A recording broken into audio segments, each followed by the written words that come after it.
Гуманітарій, там, викладач, раптом десь там на лінії, незрозуміло що, десь по коліна грязюки. Ми там грузнемо, виснемо, йде танкіст, 2 його собаки. Кажу, як звати вашу собаку? А він каже, собака. Та ви просто говоріть.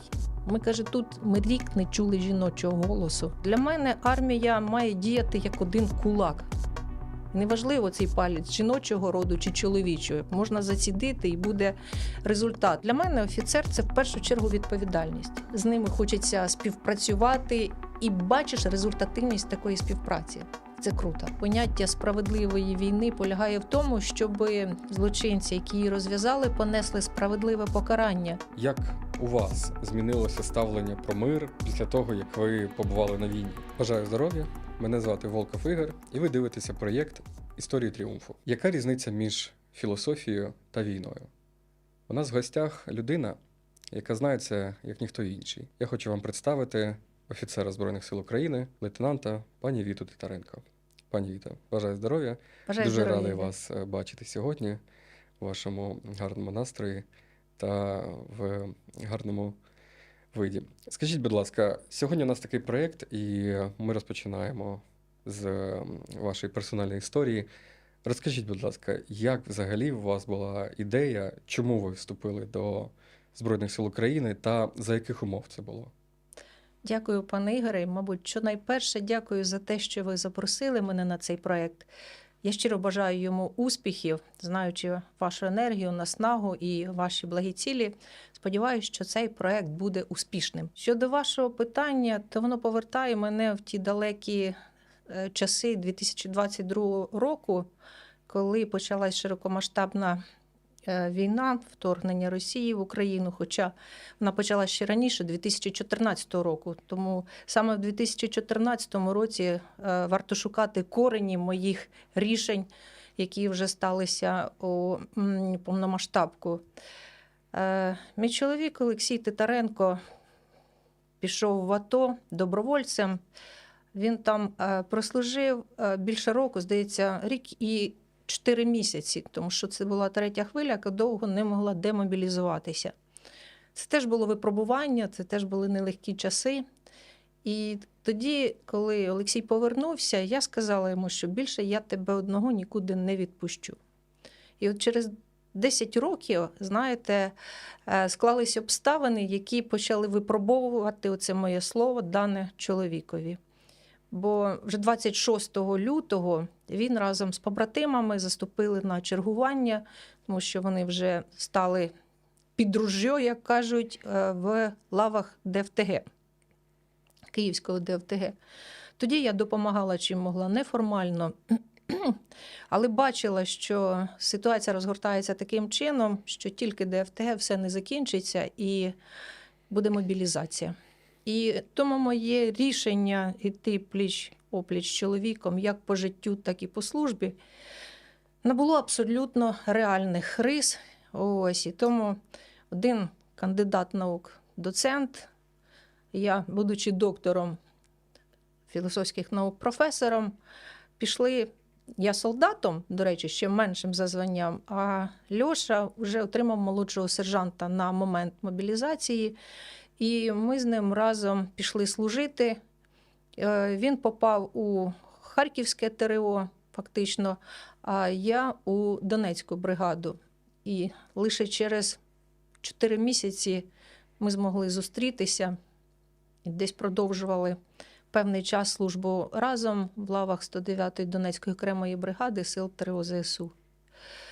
Ось така була історія. І, знаєте, в мене не було сумнівів в тому, щоб поміняти кафедру, поміняти фактично професію не тільки викладача, науковця, який мав змогу виїжджати за кордон на конференції. У нас чудова когорта науковців в Інституті філософії, Академії наук. У мене не було навіть сумнівів, що треба, я піду разом з чоловіком. У нас були, знаєте, свої такі установки і жарти. Кажу, Льоша, спина до спини, будемо відбиватися. От. І так ми от трималися стільки, скільки було відведено нам часу долею. Розкажіть, будь ласка, трошки більше про свої бойові заслуги, що так можна сказати, про свої бойові виходи, про саме службу на передовій на фронті? Знаєте, пане Ігоре, про заслуги це дуже складно, тому що не можу я вважати це там заслугами, тому що я знаю багато побратимів, які дійсно заслужили визнання набагато більшого. І я дуже сподіваюся, що вони його отримають. Але в мене теж був досвід виїздів на бойові позиції, і це були виїзди якраз і не просто на нуль, а ми попали в один із перших виїздів, попали і під мінометний обстріл, ми попали і стрілковий бій. Для мене це було певним якимось і шоком. Уявіть собі, да, там професор, гуманітарій, там викладач, раптом десь там на лінії, незрозуміло що. Можу сказати лише одне, що я не була там розгублена, я не була там обузою, я чесно заряджала патрони автомата, значить, в оцей в обойму, в магазин, чим могла, допомагала, не було розгубленості, не було чогось такого, щоб заважало іншим військовослужбовцям виконувати свої завдання. І я цим дуже пишаюсь, тому що зброю люблю і шаную давно. Мабуть, десь це, знаєте, таке військове минуле, яким чином тато був військовим, десь на генному рівні воно передалося. Чоловік завжди шанував зброю, і якось у нас в сім'ї фактично всі нею володіли тою чи іншою мірою. Ось, і тому автомат Калашнікова не став для мене чимось таким, що я боялась брати в руки або що. Да, було трошки лячно, це було. І я пам'ятаю цей вихід, хочу теплим словом згадати комбата-танкіста, до якого ми приїхали у складі групи контролю бойового стресу. Ось, де в мене була дуже чудова команда. Я згадую їх з теплотою. Я багато чому в них навчилася. І ми були дружними побратимами, посестрами, чи навіть, як я кажу, побратимками. І от коли ми з танкістом йшли на позиції, а це було десь кілометра 3 від місця, від основного місця дислокації до нуля, десь кілометра 3. І це весна, десь по коліна грязюки. Ми там грузнемо, виснемо, йде танкіст, 2 його собаки. Кажу, як звати вашу собаку? А він каже, собака. Я згадала зразу Коломбо, да, в якого теж собаку звали собакою. Я кажу, а ви не боїтеся, що там обстріли і таке інше? Він каже, та вже поранений, все одно, ходить за мною. І тут починається мінометний обстріл. І танкіст мені говорить, ну що, повертаємося? Я кажу, ні, йдемо далі. Такий здивований. Проходимо далі, ми проходимо повз невеликий цвинтар, як зараз пам'ятаю, там вже розвалені були могили, тому що були прильоти туди. І знову мінометний обстріл. І танкіст мені говорить, ну що, вертаємося, щоб прямо тут не залишитися. Ось. І я пам'ятаю теж, зціпивши зуби, кажу, ні, ми йдемо. І ми дійшли туди напередок. Я пам'ятаю враження хлопців, до яких звертаюсь, там, хлопці, добрий день, що там, як там, давайте там, то, третє, п'яте, що, які проблеми є. І чую таку відповідь, та ви просто говоріть. Ми, каже, тут ми рік не чули жіночого голосу. Мене це вразило. Да? От рік хлопці стоять і сюди напередок жінки не доходили. Можливо, не було необхідності, не було потреби, справлялись самі. Але я пам'ятаю, що на той момент мене це дуже сильно вразили. І оцей стрілковий бій, про який я говорю, ми сиділи разом з собакою, яку звали собака. Він сидів біля моїх ніг, і я це отак заряджала, бо вміла вже. Це велика справа мати якісь навички. От. А він, притиснувшись і зіщулившись, сидів до останнього. Це таке, я вважаю це таким своїм бойовим хрещенням, і спогади про це мені дуже дорогі, я їх бережу. Дякую, пані Віта, дуже гарна відповідь. І Повертаючись про початок вашої відповіді, ви сказали про те, що ви не вважаєте своїми заслугами свою службу, але я думаю, що взагалі жінки в Збройних силах, вони не мають бути підтвердженнями цього стереотипу про те, що жінка має бути тільки помічником заряджати, як ви кажете, магазини. Я думаю, що наші жінки можуть іноді дати фору навіть чоловікам у Збройних силах. І після цього в мене виникає до вас питання: а чи не відносилися до вас з якимось упередженням, чи, можливо, якимось не безпідставним ставленням, як до жінки-офіцера, а раніше до жінки-солдата від чоловіків військовослужбовців? Да, питання, пане Ігоре, знаєте, таке на вістрі, як кажуть, тому що от гендерні питання в армії, вони обговорюються і в середовищі жінок. Я є членом громадської організації «Жінки в обороні». І знаю, що такі теми піднімаються. І цікаво послухати про досвід вирішення таких питань в інших арміях, да, в арміях інших держав тощо.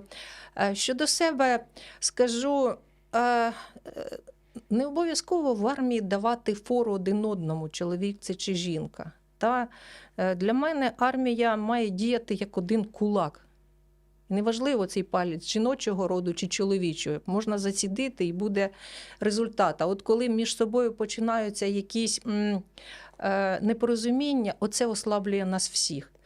Щодо себе, я скажу відразу, я навіть не уявляю, що можуть бути якісь от гендерні перекоси в армії. Я таких не чула, не бачила. Щодо себе не було не те, що жодного разу, не було навіть якихось натяків, які дали б мені зрозуміти, що до мене ставлення не як до особистості в першу чергу. Ми діяли в команді ГКБС, групи контролю бойового стресу, у нас було 2 жінки і 2 чоловіки, тобто всі офіцери. Ми діяли як одна команда. Це не означає, що ми експлуатували свої жіночі образи, знаєте, і так вимагали якоїсь постійної додаткової уваги. Але в той же час чоловіки десь от увагу нам давали. Помагали там організувати побут, принести води. Ми з радістю з подручних средств готували сніданки чи обіди. Це все було настільки органічно, що ти відчував себе частинкою чогось єдиного.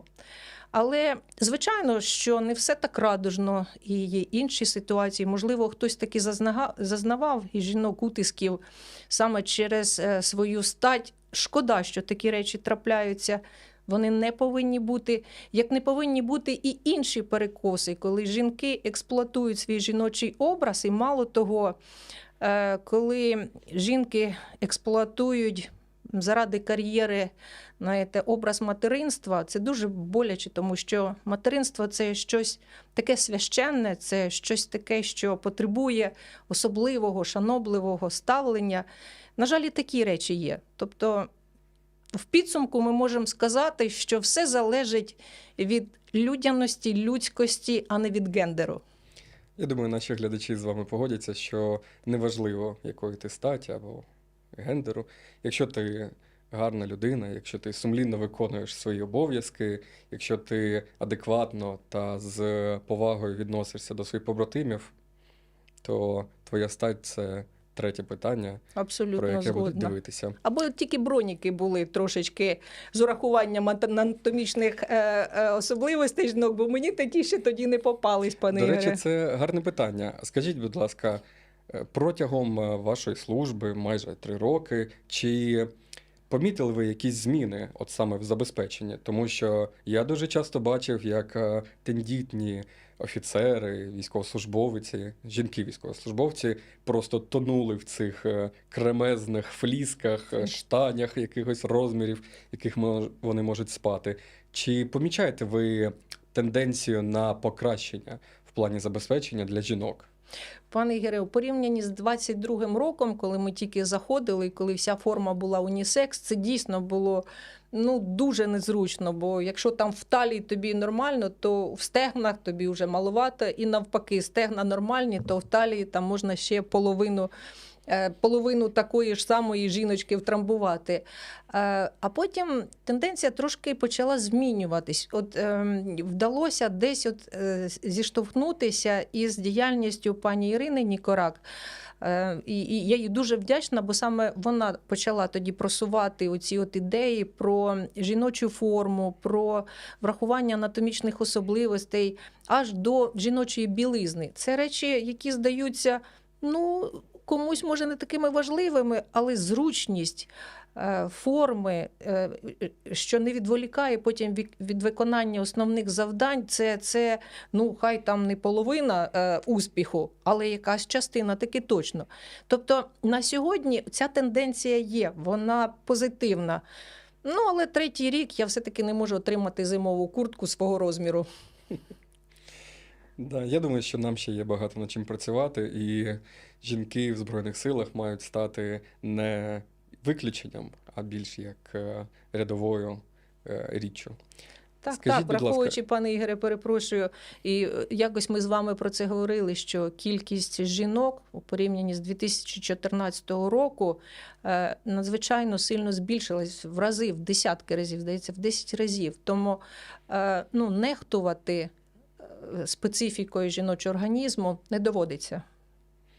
Є над чим працювати. Так точно. Я думаю, що ви сказали про жінок, і ось ви, жінка, учасник бойових дій, офіцер Збройних сил. І мені цікаво, що для вас означає бути офіцером?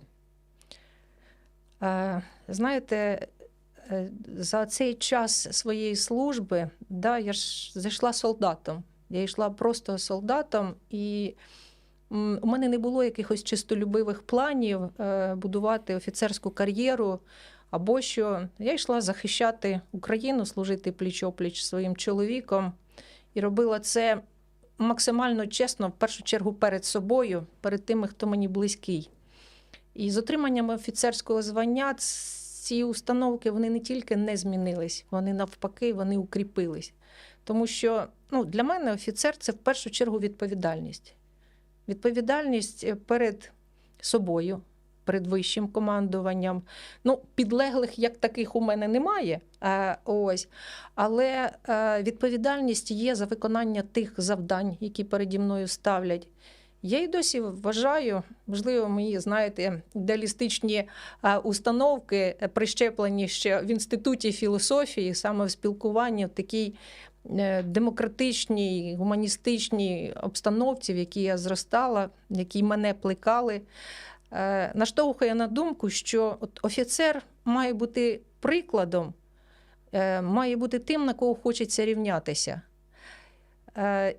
І я з приємністю відзначаю, що така генерація офіцерів на сьогодні є, вона формується. Це офіцери уже нового кштибу, ті, які молоді, які вже під час війни отримують ці офіцерські звання, вони мають хорошу базу, вони не обтяжені оцим радянським минулим.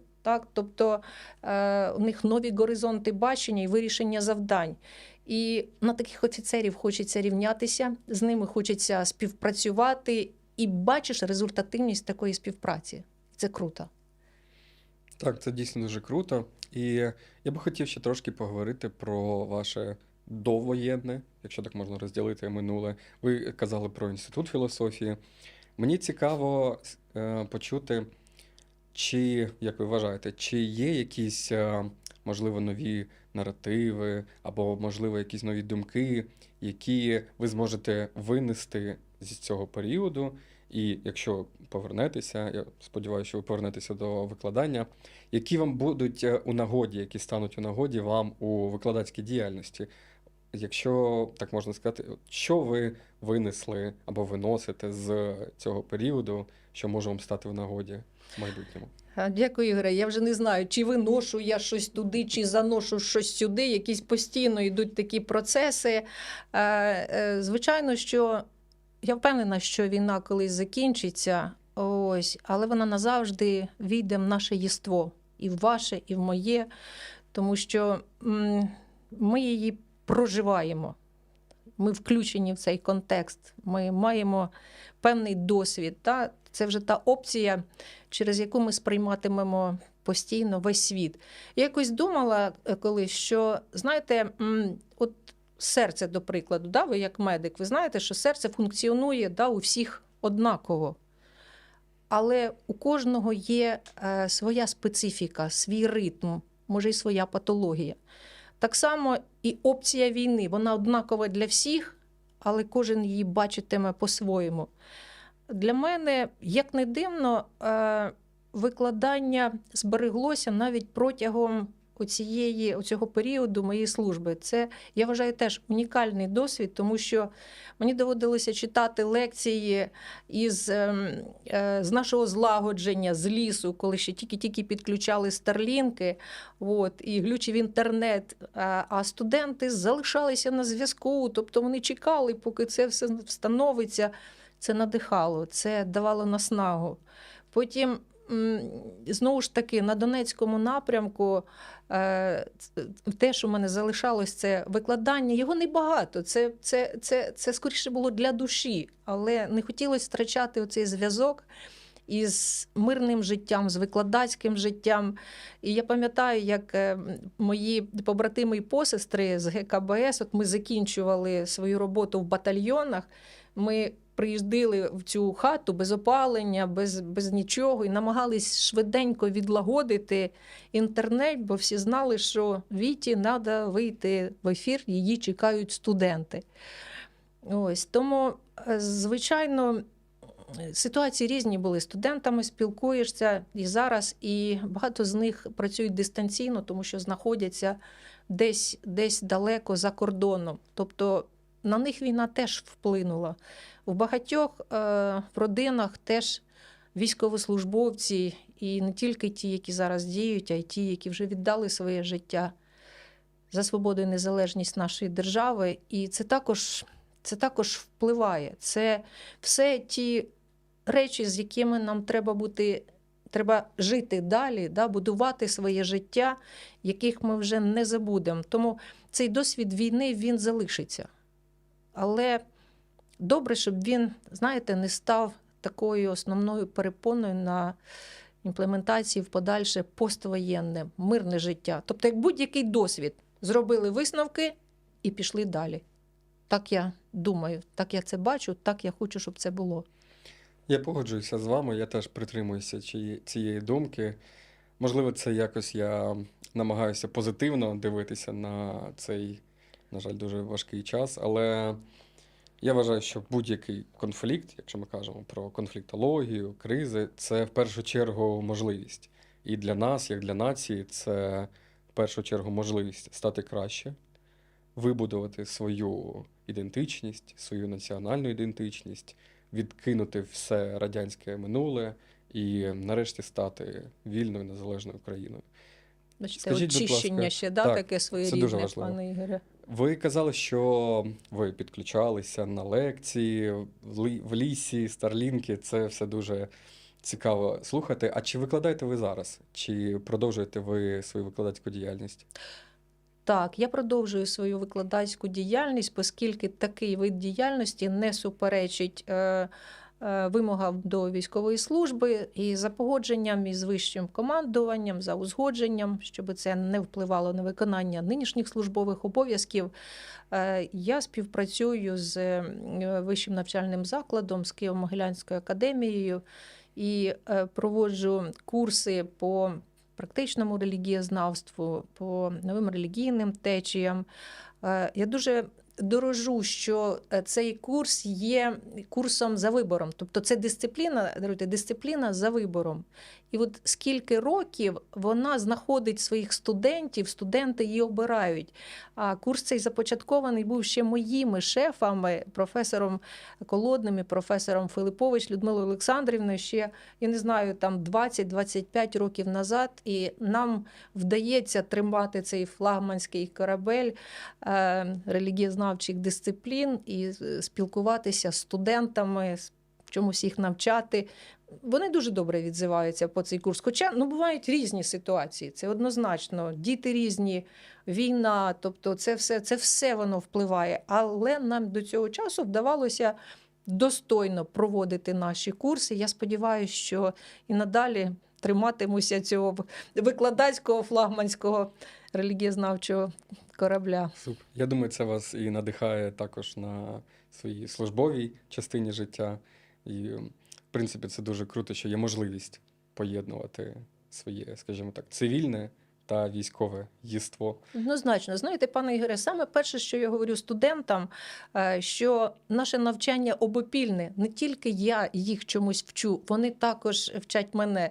І оце здатність навчатися, я думаю, не втрачена з роками і там статусом, зміною статуса, вона додає снаги і додає позитиву. І я цим дуже дорожу. А коли ви дивитеся на теперішніх студентів, чи помічаєте ви якісь зміни? От якщо брати там довоєнне, 22-й, або раніше ще і зараз? Чи є якась зміна у, по суті, дітей, студентів, які зараз навчаються? Я думаю, пане Ігоре, що так само, як і ви, і я, всі ми помічаємо зміни як в собі, так і в оточуючих. Не може війна, прокотившися таким жорстоким катком по нас усіх, не залишити якихось наслідків. Ось так само і молодіж, вона це відчуває, вона живе в певному стресі, і цей посттравматичний стресовий розлад, хай там він в різних, я не знаю, там в різних формах чи в різних силах, в різних стадіях, його все одно доведеться долати. Так що, звичайно, зміни є, але наразі говорити про щось там конкретно в якихось масових таких проявах я не стану. Я завжди, в першу чергу, чіпляюсь за те хороше, що є, і от намагаюсь оцю зону хорошого розширювати, а не дивитися, що там негативів, тому боротися з ним. Тобто в мене такий механізм співпраці. Дивитись, що є хороше, і розширювати це хороше. Я думаю, краще і не скажеш, оскільки студенти, молодіж – це майбутнє України, Так. і з ними важливо працювати. Зараз важливо працювати з ними, щоб вони залишалися в Україні, бо, ви розумієте, це є достатньо великою проблемою Так. про велику кількість людей, які були вимушені виїхати з України, і потрібно працювати, надавати їм ту можливість, щоб вони залишалися, створювали бізнеси, йшли в Збройні Сили. Скажіть чесно, ви агітуєте вступати до Збройних Сил чи ні? Та ні, Ігоре, в мене такої агітації немає, відразу Так, скажу. між Але, рядками, можливо, ні, я думаю, знаєте, скоріше за все, чесно кажу, нема ні між рядками, ні між буквами, ні між чим. Ось. Але сам образ викладача, який постає там на лекції все одно в мілітарі, бо це буває там інколи в перервах між якимись робочими завданнями, він так чи інакше все одно спонукає до роздумів, до... як це називається? Прихована реклама, у нинішніх таких термінах. То, можливо, це якимсь чином і впливає. Але з мого боку, таких от прямих якихось закликів, їх немає. Можливо, це і на краще, а можливо, ні. Це не нам судити. Так. Цікаво, ми заговорили про молодь. Скажіть, будь ласка, яке ваше бачення майбутнього саме для Збройних Сил? Повернемося до Збройних Сил трошки. Оскільки ми знаходимося в лавах Збройних Сил України, то так чи інакше ми думаємо і про їх майбутнє. Попри те, що хочеться мирного майбутнього для України, але однозначно, що цей мир треба забезпечувати. І якраз в цьому я бачу заслугу чи обов'язок Збройних Сил України, якими я бачу наші Збройні Сили України, які, пройшовши через таке горнило війни, мають бути однозначно технологічно достойно забезпеченими. По-друге, я думаю, що це тест на людяність, саме головне, тому що співпраця, побратимство в кризових ситуаціях – це те, що не забувається. І це те, що зміцнює, цементує людей. І, мабуть, третє, те, що ми плекаємо захисників. От саме захисників. Бо зараз ми ведемо війну оборонну, ми ведемо справедливу війну, ми захищаємо себе. І ще один момент, який я вважаю для Збройних сил України важливий, Ігоре, це те, що ми маємо стати прикладом для інших держав. Наша армія, наш досвід. Бо вже на сьогодні говорять, що такого досвіду, як мають сьогодні українці, немає. Нема аналогів. Ми третій рік протистоїмо ворогу, який перевищує нас в усьому, перевищує в засобах забезпечення зброєю, людьми і так далі. Але ми знаємо, що ми захищаємо. Це дає нам наснагу. І тому я думаю, що технологічність, людяність, правильні цілі і зразок для інших армій, для інших держав – це майбутнє наших Збройних сил України. Дуже цікаво. Погоджуюся на всі 100%. Бачите, як у нас просто, от, щоб завжди всіх було таке розуміння в нашому суспільстві. Так, але дуже важливо пам'ятати, якою ціною нам це вдається, адже, Так. я думаю, майже, навіть без відсотків, майже кожен із наших глядачів, кожен із українських сімей, громадян України, вони або знають когось, хто, на жаль, пав у битві, або мають родичів. І важливо пам'ятати усіх полеглих на щиті, і пам'ятати, заради чого ми служимо, заради чого ми живемо і розбудовуємо нашу державу. Ви сказали про таке формулювання, про такий термін, як справедлива війна.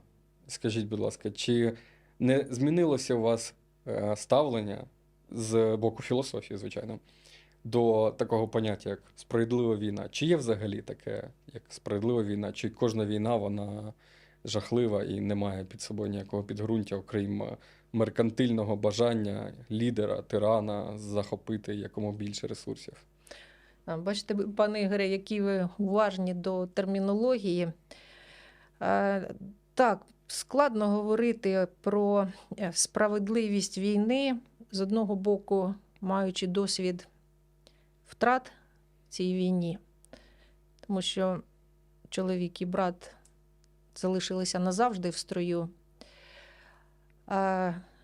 І десь говорить всередині філософ, який поняття справедливість розцінює як поняття, яке має історичний контекст, має суб'єктивний контекст. Тобто воно відносне. Те, що справедливо для одного, може бути несправедливим для іншого. Скажімо, для якогось первісного суспільства закон Таліону – це було все око за око, зуб за зуб. Це була основа їхнього розуміння справедливості.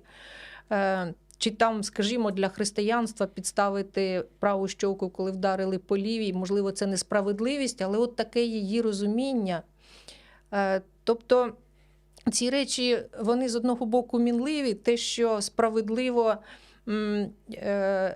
скажімо, для покарання одного, інший вважає, що це покарання жорстоке. Для жертви завжди злочинець буде покараний недостатньо. Да? От таке от уявлення про справедливість. Що таке справедливість загалом?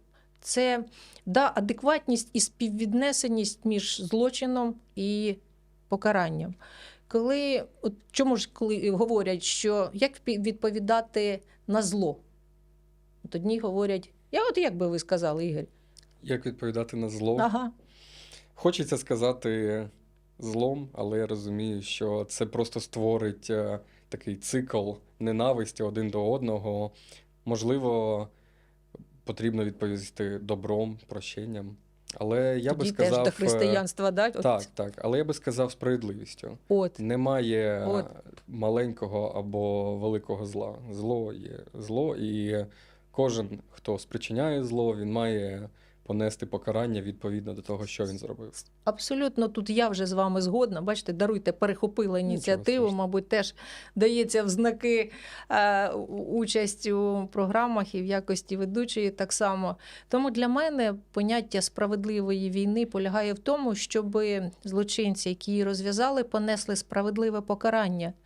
І для нас, от я вже, бачите, говорила, що для нас ця війна справедлива тому, що ми захищаємо саме цінне для нас, починаючи від фізичного життя, тому що для українців програш – це все. Це просто на рівні знищення нас не тільки як нації, а й фізично, як людей. Це все і розстрільні списки, там, які готували при захопленні України, це і фільтраційні табори, які нас очікували після того, якби Київ за 3 дні захопили і таке інше. Тобто від фізичної, від фізичного життя до того, що нам дороге, до нашої самоідентичності, до нашої національності, до нашої пам'яті, нашої історії, нашої території, суверенності, релігії. Тобто ми захищаємо зараз усе: своє життя, свої території, екзистенційні запити, релігійні права. Для нас питання виживання стоїть. І тому в такому контексті ця війна справедлива на всі 100%. Дуже гарна думка, пані Віта. Знову ж таки, не можу не погодитися. Мені, знаєте, що цікаво? Ви казали про війну, про мир. А як ви думаєте, як у вас змінилося ставлення про мир після того, як ви побували на війні? Бачите, пане Ігоре, про мир ми можемо зараз говорити тільки в категоріях майбутнього, тому що ми продовжуємо жити у війні, і мир для нас омріяне майбутнє, причому справедливий мир. Я наголошую на цьому, тому що мир за будь-яку ціну може бути породженням нового витка ескалації. І це всі прекрасно розуміють. Але треба думати про майбутнє, треба, щоб були якісь горизонти, треба до чогось прагнути. Людина без цього не може. Вона впродовж всієї історії свого існування намагалася заглянути за горизонти, звертаючись до провидців, намагаючись гадати на чомусь. На сьогодні люди займаються, науковці, прогнозуванням науковим. Знову, навіщо? З тим, щоб заглянути в майбутнє і підготуватися в сьогоднішньому дні до дня завтрашнього. Я можливо, ще не розмірковувала в категоріях миру, бо я живу в війні. Але, мабуть, для мене мир – це не тільки відсутність війни. Мир – це щось набагато більше. І враховуючи цей досвід, болючий досвід війни, він ще загострить цінування людського життя. І не тільки, в якихось його таких необ'ятних характеристиках, а в цілком конкретних виявах. Посмішка онуків, яких я побачила ось буквально вперше спромоглася, чи те, як знову по весні зацвітають дерева, бо я дуже болюче сприймаю весну. Це була моя улюблена пора року, але вона мені принесла страждання в 2023 році. І треба знову навчитися її любити, навчитися любити цей цвіт, навчитися любити цю зелень. І оці всі, і посмішка сина, і турбота бабусі, і дзвінок друга, друзів – це все те, що зараз цінуєш особливо дорого, особливо важливо. Тому це ті речі, які в поствоєнний час, вони ще й загостряться в сприйнятті. Мені так здається. Я не знаю, пане Ігоре, чим я буду займатися в мирний час. Звичайно, хочеться залишити викладання, але якісь такі плани, хочеться навчитися грати на гангі. Знаєте, отакий музичний інструмент, який схожий на літаючий космічний корабль, інопланетний. Так, з таким ехоподібним кольором. Так. Мені хочеться знову-таки повернутися до малювання. Мені хочеться вирощувати квіти. Бачите, як під моїми руками, при моєму втручанні щось народжується, щось з'являється. І інколи я думаю, Боже, такі якісь думки, щоб щось там таке величне, щось там. В космос летіти немає в мене такого бажання. Хочеться бути ближче до людей, хочеться цінувати оце людське тепло. Я дуже вдячна всім, хто мене підтримував, з ким співпрацюю, з ким складаються відносини. Хочеться далі цю людськість цю зберігати, бо знаєш її ціну. Це дуже гарно сказано. І знаєте що, пані Віта, от ви сказали про майбутнє, і я хочу вам навести свій особистий приклад. Мені особисто, і я думаю, багато хто з наших глядачів, можливо, ви погодитеся зі мною, що майбутнє, коли ти думаєш про нього, воно тебе рятує в тому плані, що тобі легше переживати якісь терністі або якісь важкі часи саме зараз, коли ти думаєш, а ось коли все закінчиться, я там поїду, не знаю, за кордон, я там буду те робити. Коли я був в 22-му році під Херсоном, в Херсонській області, я дуже часто про це думав. Це був мій перший бойовий вихід терміном майже півроку. Ми виконували завдання звільнення Херсона, і мене це дуже рятувало. Я кожен раз, як виходив на позиції, я думав на якусь короткострокову перспективу, але мене це рятувало, що ось там декілька днів, тиждень, і я там поїду на південька в Миколаїв, я там побачу знову людей, там з'їм шаурму, і мене це рятувало. Але потім я думав, а ось там через декілька років я би хотів поїхати за кордон, побачитися. І дійсно воно так відволікало і рятувало в якомусь плані. Чи Ну, думали ви, що ви про зробите? таке, Так. знаєте, Ігоре, от ще з ретритів Віпасани якось вчився фокусуватися на тут і зараз. Мгм. І з одного боку перебувати тут в цій хвилині і усвідомлення цього має великі переваги, тому що часто люди забувають про зараз, тому що або обтяжені спогадами про минуле, або забігають десь у майбутнє і застряють там і втрачають те, що вони мають зараз. Це зовсім не означає, не заперечує того, що ви сказали, десь якісь горизонти відкривати, ставити задачі, мріяти про майбутнє, бо воно надихає. Я тоді теж, коли були на Донецькому напрямку, довго, скільки там, здається, я не пам'ятаю, півроку точно я не була вдома. Але їдучи туди, я забрала з собою вервечку, вервечку, яку мені Льоша зробив власними руками з червоного дерева, кожну намистинку і подарував на день народження. І взяла, не пам'ятаю, як називається, оця іграшка антистрес, панда. І оце в мене в двох карманах це були речі такі, які от символізували мою тяглість додому, бо хотілося, це реально хотілося, і ти думав, я поїду, я обніму сина, я притисну свого песіля, спайка, я поглажу свою кицьку. Знаєте, і ці речі, вони дійсно давали наснагу. Мабуть, не знаю, закордонні поїздки якось так, десь це такий далекий горизонт, це все одно, що мріяти, я не знаю, дійсно в космос злітати, дуже далекі мрії. А от ось таке щось ближче, що більш реальне, воно давало наснагу, давало тепло і надію.